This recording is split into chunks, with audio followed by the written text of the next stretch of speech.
मैं 9th class में थी जब का मुझे ये शौक था। मम्मा ने बहुत सपोर्ट किया, हिम्मत मैंने अपनी जो है ना वो बरकरार रखी। मेकअप आर्टिस्ट के तौर पे आप एक जाना माना नाम है, कभी सोचा था कि इतनी फेमस होंगी?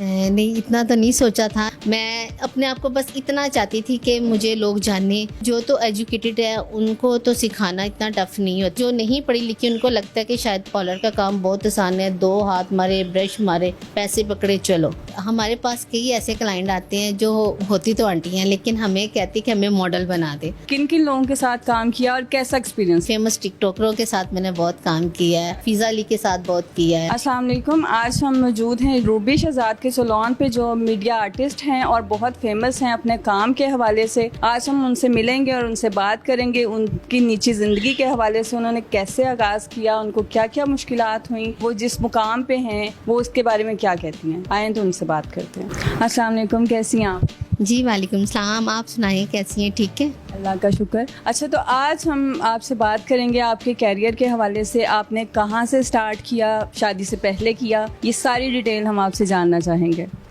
जी मेरी तो बहुत लंबी ये स्टोरी है। मैंने तो शादी से पहले ही किया था, तकरीबन मैं 9th क्लास की में थी जब का मुझे ये शौक़ था और फैमिली की तरफ से परमिशन नहीं थी। जो पापा थे वो मना कर रहे थे लेकिन मम्मा ने बहुत सपोर्ट किया उन्होंने मुझे, क्योंकि अब जो दौर जा रहा है अब तो बहुत आसान है, हर बंदा समझ सकता है। लेकिन जिस दौर में मैंने सीखा उस दौर में इस काम को कोई अच्छा नहीं समझा जाता था। लेकिन उसमें बहुत स्ट्रगल की है, बहुत मेहनत और बड़ी कंपनीज के साथ, फिर मीडिया, सैलून, घर, सब कुछ रन करना काफ़ी टफ था। लेकिन ये था कि हिम्मत मैंने अपनी जो है ना वो बरकरार रखी। हिम्मत होनी चाहिए तो अल्लाह ताला खुद ब खुद रास्ते खोल देते हैं। अच्छा, आपने जब स्टार्ट किया आपने सोचा था कि आप इतनी फेमस हो जाएंगी? मेकअप आर्टिस्ट के तौर पे आप एक जाना माना नाम है, कभी सोचा था कि इतनी फेमस होंगी कि टिकटॉक, टीवी, हर जगह आएंगी आप?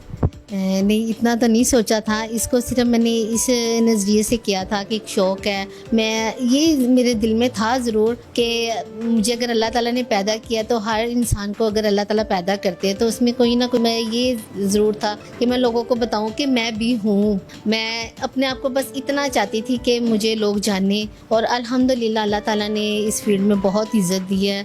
मेरे जो चाहने वाले हैं, मेरे क्लाइंट्स, मेरे कुलीग और माशाल्लाह हमारे जितने मीडिया चैनल्स वगैरह, सब फ्रेंड्स, आप सब, तो ये अल्लाह का बहुत करम है कि अल्लाह ताला ने बहुत इज़्ज़त से नवाजा है। ये भी अल्लाह का ख़ास करम है मेरे पे, शुक्र अल्लाह का। अच्छा, अपनी मैरिड लाइफ के बारे में बताएं। आप मैरिड हैं, किड्स हैं, कैसे मैनेज करती हैं सैलून और फैमिली? मैरिड लाइफ में सबसे पहले तो मुझे मेरे हस्बैंड ने बहुत सपोर्ट किया, क्योंकि उनकी सपोर्ट के बगैर तो मैं कुछ भी नहीं थी। और आज जिस मकाम पे हूँ उनके सपोर्ट के साथ, वो मैं कभी हिम्मत हार भी जाती तो वो मुझे कहते थे कुछ नहीं, तुम करो, मैं हूँ ना, मैं संभाल लूँगा। तो यही अल्फाज मेरे लिए बहुत ज़्यादा जो है ना मुझे अंदर से मजबूत कर देता था। तो अगर आपका जीवन साथी अच्छा आपको सपोर्ट कर रहा है तो मुझे लग रहा है कुछ भी टफ नहीं है। अच्छा, आप मुझे ये बताएं कि आपके पास ऐसी कुछ लेडीज़ आती हैं जो चाहती हैं कि वो भी अपने पैरों पे खड़ी हों, तो आप क्या एडवाइस करती हैं? सैलून एक इजी काम है या मुश्किल है? मैंने तो काफ़ी तकरीबन 1 वीक हो गया कि ये जो हमारी पाकिस्तान के जो हालात जा रहे हैं, काफ़ी लेडीज़ निकली हैं घर से कि हमें, उनको लगता है ये बहुत आसान काम है। लेकिन जो तो एजुकेटेड है उनको तो सिखाना इतना टफ नहीं होता, लेकिन जो नहीं एजुकेटेड उनके लिए हमें प्रोडक्ट का नाम याद कराना, उनको बताना कितनी उसकी टाइमिंग, डोनेशन होनी चाहिए, सारा वो उनके लिए काफ़ी टफ होता है। अब वो उन लोगों के माइंड में होता है कि शायद में भी हम 3 माह में सीख लें, लेकिन ये इतना आसान नहीं होता। इस हर टाइम लगता है हर चीज़ के ऊपर। उनके लिए मेरी ये है कि या तो अपने ज़हन में रखें कि अगर हम एजुकेटेड नहीं हैं तो मैक्सिमम हमें 1 साल लगाना चाहिए, ना कि हम 3-4 माह के अंदर कि हम ट्रेंड हो गए और जाके हम सैलून खोल के बैठ जाएं।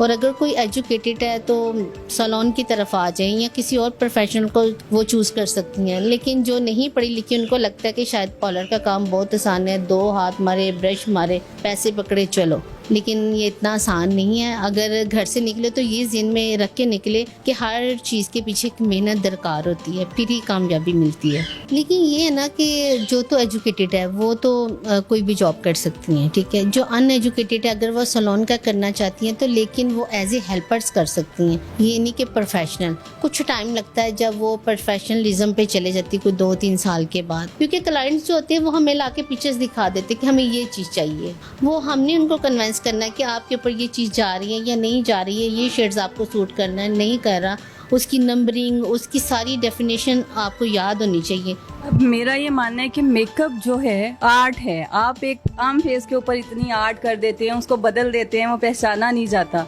और वही आप वाली बात है कि आपके पास हर टोन का बंदा आता है, आपने उस पर हर चीज़ अप्लाई करनी होती है, बट वो भी नॉलेज के अकॉर्डिंग है। आप क्या कहेंगी इस पर? जी बिल्कुल, आप ठीक कह रही हैं। अब हमारे पास कई ऐसे क्लाइंट आते हैं जो होती तो आंटी हैं लेकिन हमें कहती कि हमें मॉडल बना दे, और कई दफ़ा हम मुस्कुराते भी हैं लेकिन दिल तो अल्लाह ने सबको दिया हुआ है। तो वो हमारी हैंडिंग है, हमने उनको कितने लेवल पे लेके जाना कि हमने उसको बहुत ज़्यादा भी नहीं करना, बहुत कम भी नहीं करना। ये सारी चीज़ें फिर भी टाइम लगता है समझने में। हाँ, जो पढ़ा लिखा बंदा होता है वो ज़रा जल्दी पिक कर लेता है, उसको हर चीज़ की जल्दी समझ आ जाती है। आप जैसे कि बहुत मशहूर हैं, आपने बहुत से मीडिया पर्सनैलिटीज़ के साथ काम किया है, तो हमारे साथ भी कुछ शेयर करें कि किन किन लोगों के साथ काम किया और कैसा एक्सपीरियंस रहा आपका? माशाल्लाह माशाल्लाह, मुझे लग रहा है कि लाहौर के जितने भी हमारे फेमस आर्टिस्ट हैं सबके साथ मैंने काम किया है। सबसे पहले वन ऑन ओनली मेगा जी के साथ किया है। रिसेंटली इनके जो सॉन्ग आए थे वरिंदर सिंह के साथ इंडिया में, उसके अलावा जो राशिद महमूद साहब के साथ मैंने बड़ा किया है, और काफ़ी हमारे फेमस टिकटॉकरों के साथ मैंने बहुत काम किया है। ड्रामास आर्टिस्टों के साथ किया, फ़िज़ा अली के साथ बहुत किया है। इस तरह काफ़ी नाम है, बहुत ज़्यादा नाम है। अब आपको किस किस का मैं बताऊँ? अच्छा, मैंने सुना है कि आप इंटरनेशनल लेवल पे भी काम करके आई हैं, क्लासेस दे के आई हैं, वो आपका कैसा एक्सपीरियंस था, वो शेयर करें हमारे साथ। जी, वो मेरा बहुत अच्छा था एक्सपीरियंस। वहाँ पे मुझे बहुत मज़ा आया। मैंने इंटरनेशनल लेवल पे जो क्लासेस दी हैं उसमें माशाल्लाह अवार्ड भी मिला है माशाल्लाह मुझे। और उसके अलावा दुबई मॉल के अंदर बहुत ज़्यादा मैंने इंटरव्यूज़ दिए हैं। काफ़ी मुझे आइडिया नहीं था कि मुझे लोग वहाँ भी बैठे देखते हैं। हमें तो यही था कि बस हम अपने पाकिस्तान में, लेकिन जब मैं वहाँ गई तो काफ़ी लोगों ने मुझसे कॉन्टेक्ट किया कि मैम हम आपका इंटरव्यू लेना चाहती हूँ। तो मैं शॉक हो गई कि वाकई तो ये अल्लाह का ख़ास करम है। और फिर मैंने किसी को इनकार नहीं किया, जिसने भी मुझे कहा मैंने दिए इंटरव्यूज़ वगैरह। और अल्लाह का बहुत करम है, शुक्र अल्लाह का। अल्लाह ताला अगर आपको इतनी स्ट्रगल के बाद कामयाबी भी अता करता है ना, तो वो भी आपके लिए बहुत बड़ी एक नेमत है। ये बिल्कुल आपने ठीक कहा कि जिसको अल्लाह चाहे नवाजे, और आप जितना फेमस हैं वो सिर्फ अल्लाह पाक का करम है आप पे। और मुझे ये बताएं कि आप मीडिया आर्टिस्ट होने के बावजूद आप टिकटॉकर बन गई हैं, वहाँ पे भी फेमस हो रही हैं, तो इसका क्या कहेंगी? बस वो तो टिकटॉक तो एज ए फ़न मैंने बनाए, और मुझे आइडिया नहीं था कि हमारी वीडियो इतनी वायरल हो जाएगी। अच्छा, तो आप अब लास्ट में मुझे ये बताएं कि आप क्या एडवाइस देना चाहेंगी, जो औरतें अपने पैरों पर खड़ा होना चाहती हैं उनको क्या एडवाइस करेंगी कि वो क्या करें, किस तरह कामयाब हों, जो अनपढ़ हैं उनके लिए? जी, उनको मैं सबसे पहले तो ये कहूँगी कि आप अपनी अगर 8 घंटे में से 2 घंटे भी अपनी ज़ात के लिए निकालें, और जो आपको लगता है कि ये काम हम कर सकते हैं, यानी किसी भी फील्ड के अंदर बाहर घरों से निकले जाएं, क्योंकि घर बैठे तो किसी को इल्म नहीं ना कि आपको जॉब चाहिए या आपको कोई ज़रूरत है। निकले और बताएं कि हम इस फील्ड में आना चाहते हैं, चाहे वो सैलून हो, चाहे वो कोई ट्रेनिंग सेंटर हो, चाहे किसी भी किस्म का कोई काम हो। और कुछ नहीं, अगर तो आप घर से निकले लोगों को बताएंगे तो ही पता चलेगा। और अगर किसी को मेरी सपोर्ट की या हेल्प की ज़रूरत होगी तो मैं ऑन स्क्रीन आपके चैनल के थ्रू कहती हूँ कि मोस्ट वेलकम, आए मुझसे कांटेक्ट करें और जहाँ तक हो सकेगा मैं आप लोगों का साथ दूंगी। देखा गाइज आपने कि ये उन्होंने हमें एडवाइस किया और इवन ऑफ़र भी करवाई कि जो लेडीज़ यहाँ पे आके रूबी शहजाद के सैलून पे आके काम करना चाहती हैं, सीखना चाहती हैं, वो आपको ज़रूर सिखाएंगी। और बात यही है कि हिम्मत नहीं हारनी, आगे बढ़ना है और चलना है। अपना ख्याल रखिएगा। अल्लाह हाफिज़।